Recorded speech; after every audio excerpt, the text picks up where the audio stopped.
안녕하세요. 축구 전문 기자 한준입니다.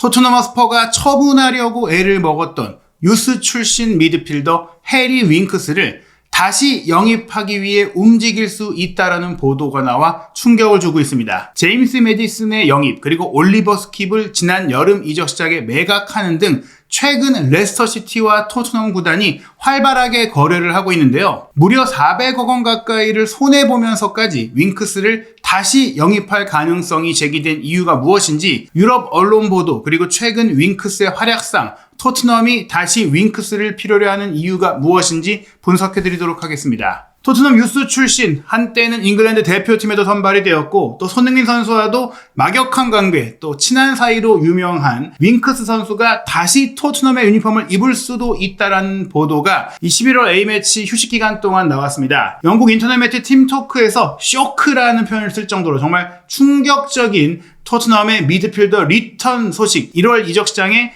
2,200만 파운드라는 손해를 감수하면서까지 토트넘이 데려올 수 있다라는 소식의 주인공이 해리 윙크스인데요. 이 팀토크의 보도 내용을 보면 1월 이적 시장에 토트넘이 2023년 여름에 1,000만 파운드 이적료를 받고 이적시켰던 레스터시티로 보냈던 해리 윙크스를 영입하기 위해 3,200만 파운드를 지불할 용의가 있다라고 보도한 것입니다. 사실 팀토크는 이 소식의 원출처로 스페인의 이적시장 전문 매체인 피차헤스의 기사를 인용했는데요. 단지 피차헤스의 기사를 인용한 것뿐만이 아니라 실제 영국 축구계의 상황까지 자신들이 취재한 내용을 보강해서 언급을 했기 때문에 어느 정도는 시장에서 오가는 이야기일 가능성이 있다고 볼 수 있겠습니다. 현재 레스터시티가 강등권을 벗어나 프리미어리그 15위에 올라 있는데 이 과정 속에서 윙크스의 활약이 굉장히 좋았고 그 과정 속에 윙크스의 활약을 지켜본 토트넘이 윙크스를 다시 데려오는 게 어떠냐는 내부 논의를 진행한 이후에 1월 이적 시장에 즉각적으로 이뤄질 가능성이 있다는 것이죠. 이 보도에 따르면 포스테코글루 감독이 부임했을 때 이미 부임 전에 삼프도리아로 임대를 다녀오면서 토트넘 1군 선수단 안에서 전력외 판정을 받았던 윙크스가 결국에는 자리를 잡지 못하고 떠났지만 현재 토트넘에서도 3선 미드필더, 포백 앞에 6번과 8번 위치에 설 수 있는 미드필더에 명확한 붙박이 선수가 없는 상황 속에서 윙크스가 새로운 대안, 존재감을 발휘할 수 있는 포스테코글루 감독 체제의 축구에 잘 맞는 선수가 될 수 있다라는 평가가 나오고 있다는 것인데요. 문제는 현재 28살인 윙크스가 내년 2월에 29살 생일이 된다는 점, 그렇다면 3,200만 파운드라는 이적료를 지출하는 게 조금 부담스러울 수 있다는 겁니다. 그럼에도 불구하고 이적료의 가치가 오가는 이유는 토트넘이 이미 윙크스를 전력외로 판정했음에도 잉글랜드 챔피언십에 내려가 있던 레스터시티로 1,000만 파운드나 받고 이적시킬 수 있었던 홈그로운이 가능한 잉글랜드 출신 선수라는 점, 잉글랜드 출신 선수로서 꽤 뛰어난 프리미어리그에서의 경험을 갖고 있다는 것은 분명한 이점이고, 토트넘에게 또 하나의 이점은 유럽 제왕자에 나갈 때 필요한 팀그로운까지 충족할 수 있는 해리 윙크스가 토트넘에 오게 될 경우에는 이번 유로파리그 명단 등록 당시에서도 여러모로 자체 유스 출신 선수 15세부터 21세 이하 사이 기간 동안 최소 3년 연속으로 팀에서 키운 선수가 8명이 있어야 한다라는 유럽 대항전의 팀그로운 선수 규정을 충족할 수 있으면서 토트넘이 현재 필요로 하는 포지션에서 충분한 경험을 쌓고 있는 선수가 많지 않다는 점에 있어서 레스터시티가 윙크스를 만약에 토트넘이 다시 원한다면 3,200만 유로를 달라고 했을 때 토트넘이 이 금액에 대해서 쉽게 이제 포기할 수 없는 그런 상황이라고 볼 수 있는 겁니다. 그런데 왜 이 영국 선수에 대한 보도가 스페인 매체인 피차헤스에서 나왔냐는 것을 살펴보면요. 피차헤스에서는 아마도 윙크스가 지난 2022-2023 시즌에 이탈리아 클럽 삼프도리아로 임대를 갔을 때 그때 활약을 하면서 활동했던 네트워크, 그때 윙크스를 취재했거나 윙크스의 상황을 관여했던 서유럽 지역의 이적시장 관계자가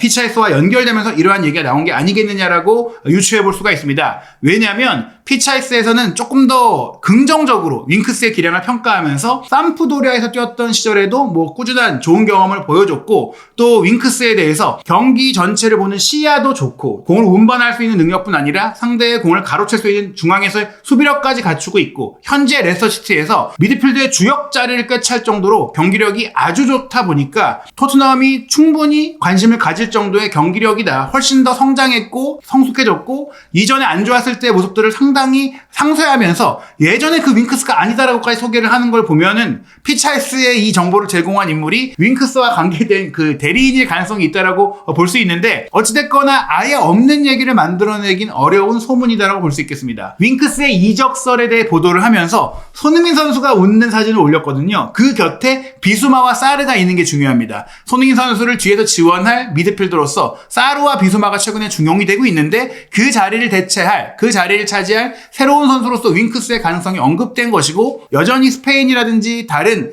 유럽 내 언론들은 토트넘 소식을 다룰 때 손흥민 선수에 대한 관심이 가장 높다라는 것을 또한 알 수 있는 부분이겠죠. 그렇다면 윙크스가 정말 그렇게 잘하고 있느냐 살펴보면요. 토트넘 허스퍼에서 사실 윙크스가 한때 주전으로 활약을 했던 시기가 있었습니다. 무리뉴 감독이 특히 중용을 했던 시절 2019-2020 시즌 같은 경우에는 프리미어리그 하루 한 경기에 출전을 할 정도였는데요. 2020-2021 시즌에 리그 출전이 15경기로 줄어들었어요. 그래도 유로파리그 8경기에서 1득점 1도움을 올리긴 했지만 그 당시에도 탈락 과정에서 공격 전개력과 패싱력은 좋은데 수비 커버 속도라든지 수비 커버 판단이 아쉽다라는 지적들이 있었고 또 경기력의 일관성이 조금은 떨어진다. 컨디션이 좋을 때는 패스가 정확하게 또 날카롭게 이어지지만 그렇지 않을 때에는 패스 미스가 너무 많다라는 문제들이 있었잖아요. 그러한 과정 속에 2021-2022 시즌에는 거의 로테이션 자원, 교체 출전 자원으로만 뛰다가 2022-2023 시즌에 완전 이적할 팀을 찾지 못한 가운데 이탈리아의 삼프도리아로 임대를 갔습니다. 이때 세리에 아예 20경기를 뛰면서 그래도 꽤 많은 출전 시간을 확보했고 경기력을 되찾았다라는 평가를 받았거든요. 그를 통해서 2023년 여름에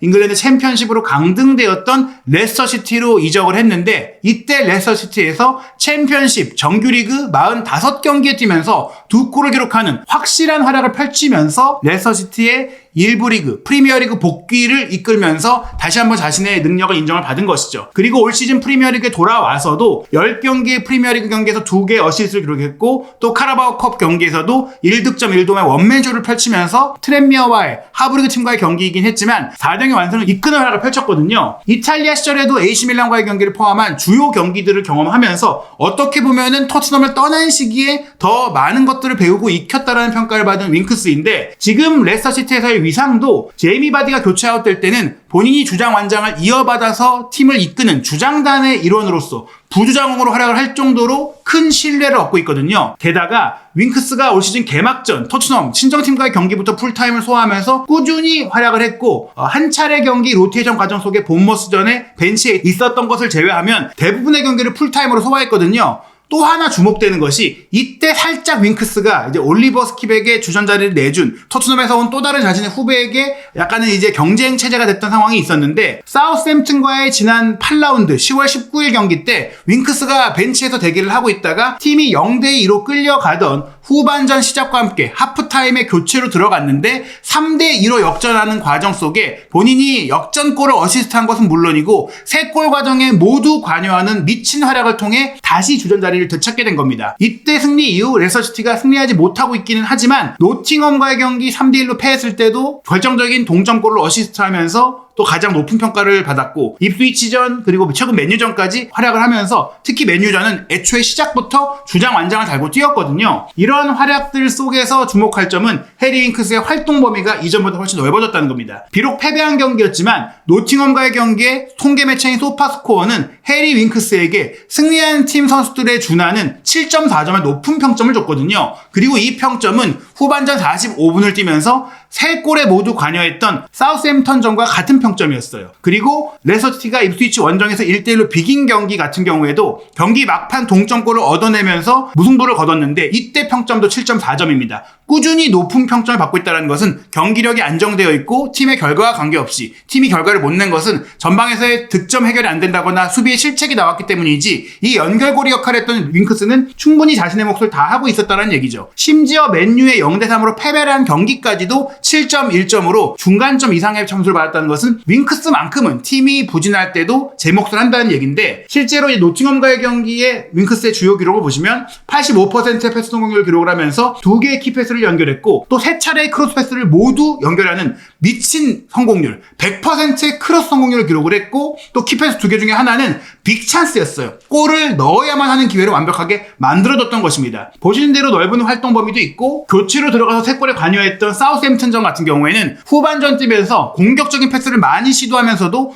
94%의 높은 패스 성공률을 기록을 했고 4개의 키패스를 기록을 했거든요. 특히 이 사우스햄튼과의 경기 역전승 과정에 이 3골 관여는 윙크스의 넓은 시야와 경기 운영 능력, 빌드업 미드필드로서의 능력을 보여주는 장면이 많았는데요. 64분에 0대2인 상태에서 윙크스가 오른쪽 측면 공격수 파타오에게 공을 뿌려주면서 장면이 시작됩니다. 뿌려준 공을 파타오가 우측면 뒷공간으로 파고들면서 내준 컷백을 보너너트가 밀어넣었기 때문에 윙크스의 기점 패스가 추격골을 설계했다라고 볼 수 있습니다. 그런데 윙크스가 단순히 이렇게 패스를 준 게 아니라 중앙에서 공을 잡고 왼쪽으로 줄지 오른쪽으로 줄지 가운데로 줄지 공을 지켜내면서 탈압박을 하면서 그러면서 이 장면을 만들었던 거거든요. 그리고 나서 71분 같은 경우에도 상대의 압박이 들어올 때 공을 소유한 상태에서 상대의 압박을 본인 쪽으로 끌어들이고 공간을 만들어 놓은 다음에 파타오에게 또 패스를 줬고 파타오가 왼발 중거리 슈팅을 시도한 게 골대를 맞고 나왔을 때 반대편 측면에서 올라온 크로스를 다시 이제 파타오가 헤더 패스로 연결하자 바디가 골문 앞에서 밀어 넣으려고 했을 때 사우스햄튼 수비수가 뒤에서 잡아 당겼기 때문에 페널티킥이 선언이 됐고 그 페널티킥을 바디가 성공시켰기 때문에 2대2의 동점골이 나오는 과정에서도 결국 윙크스의 전환 패스가 시발점이 됐다, 기점이 됐다는 것이죠. 그리고 마지막 순간 후반 추가 시간 4분에 윙크스가 모두가 골문 앞에 혼잡하게 모여있을 때 뒤에 빠져있던 아유 선수에게 코너킥을 빼줬고 이 코너킥을 아유가 그대로 오른발 슈팅으로 가져가면서 3대2 역전골을 기록한 겁니다. 이것은 윙크스의 어시스트로 기록이 됐는데요. 이 경기 이어서 노팅엄과의 경기도 윙크스가 연속 어시스트를 기록하게 됩니다. 선제골을 내준 상황이었는데요. 이 장면은 윙크스가 역습이 전개될 때 본인이 자기 진영부터 상대 진영까지 공을 몰고 올라오는 운반 역할, 드리블 능력도 보여줬고 드리블 해 올라가다가 노팅엄의 중앙 미드필드가 자신을 압박하러 자신 쪽으로 당겨오자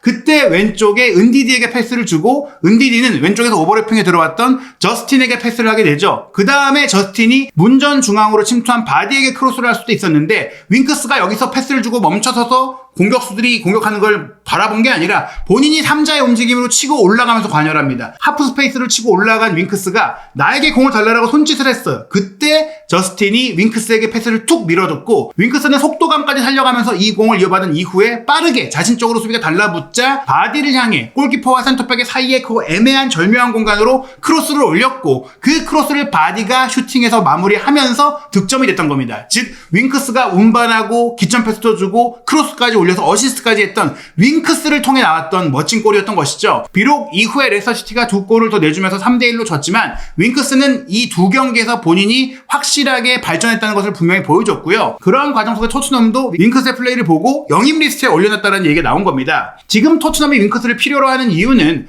토트넘이 원래는 메디슨을 공미 자리로 계속 중용해 왔었는데 쿨루세프스키 선수가 이 역할을 너무 잘해주고 있고 그런 과정 속에서 메디슨 쿨루세프스키가 함께 뛸 때 중앙 지역의 수비 밸런스에 문제도 생기고 또 왼쪽 측면 공격수로 뛴 손흥민 선수의 영역이 침범되는 상황들이 나왔잖아요. 그래서 손흥민, 솔랑키, 존슨의 트리톱을 지원하는 과정에 쿨루세프스키가 이 선에서 조금 더 많은 역할을 하고 영역을 확보하고 손흥민 선수도 이 선 중앙에 올 수 있는 방안으로 사르를 이 메디슨 대신 투입하기 시작했습니다. 쿨루셉이 한 명의 공미로 뛰면서 사르와 벤탄쿠르가 두 명의 중앙 미드필드로 뛰는 게 최근 토트넘의 플랜 A로 가동되고 있잖아요. 이때 사르의 자리가 사실은 윙크스가 딱 들어갈 경우 공을 운반한다거나 전방 수비라든가 또 어떻게 보면 노련미라든가 앞서 말씀드린 또한 팀그로운 선수라는 점까지 종합적으로 고려를 한다면 메디슨보다 윙크스가 나은 게 아니냐라는 얘기를 들을 정도 그럴 정도로 최근에 전술 경기에 바뀌었다. 메디슨이 이제 쿨루셉스키의 백업 자원으로 아예 바뀌고 윙크스가 이 사르 자리를 경쟁할 새로운 8번 미드필드로 들어올 수가 있는 데다가 벤탄쿠르와 비스마가 맡고 있는 실질적인 6번 미드필드의 역할로도 윙크스가 나쁘지 않다는 평가를 받을 수가 있는 것이고 또 최근에 벤탄쿠르가 징계를 받게 됐잖아요. 그 징계에 대해서 물론 토트넘이 항소를 했습니다.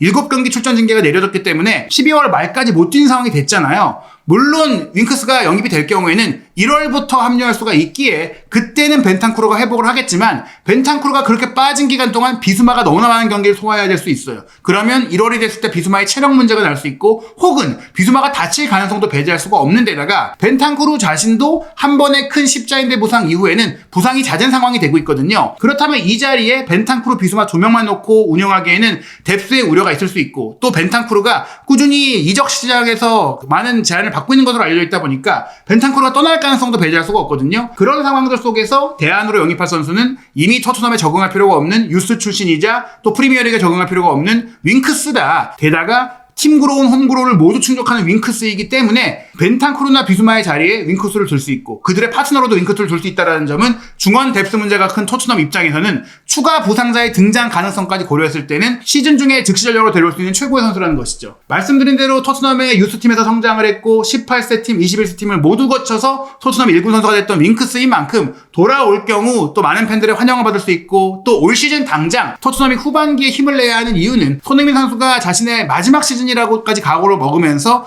우승을 노리고 있는데 그 우승을 노리는 과정 속에서 친밀한 선수, 함께 챔피언스리그 결승 진출을 경험했던 윙크스가 온다면 손흥민 선수에게도 편안한 파트너가 되는 것이고요. 무엇보다 1월 달에도 경기 일정이 굉장히 많아질 수가 있습니다. 아직 일정이 확정되지 않은, 대진이 결정되지 않은 FA컵 3라운드가 1월 11일이 있는 주말에 펼쳐지는데 그 경기가 1월 달에 추가되면 일단 1월에 치러야 할 경기가 7경기로 늘어나잖아요. 그리고 2월에는 현재 잡힌 경기가 4경기이지만 만약 토트넘이 카라바오컵 8강에서 맨유를 꺾고 4강에 올라갈 경우 4강, 결승 이 일정이 또 추가될 수가 있습니다. 그리고 또 2월 달에는 말씀드린 이 FA컵도 4라운드에 올라간다면 그 경기도 추가가 되고요. 또 2월에는 만약에 토트넘이 유로파리그 리그 페이지에서 8위 이내의 성적을 거두지 못할 경우 플레이오프 2경기가 또 2월 달에 추가가 될 수가 있어요. 그러면은 2월 달에 6, 7경기, 8경기까지도 치러야 할 가능성이 있다 보니까 이 일정 안에 당연히 부상자의 우려, 뎁스의 문제가 나올 수밖에 없습니다. 유로파리그, 카라바오컵, FA컵, 토트넘은 이 대회 우승을 올 시즌에 목표로 삼고 있기 때문에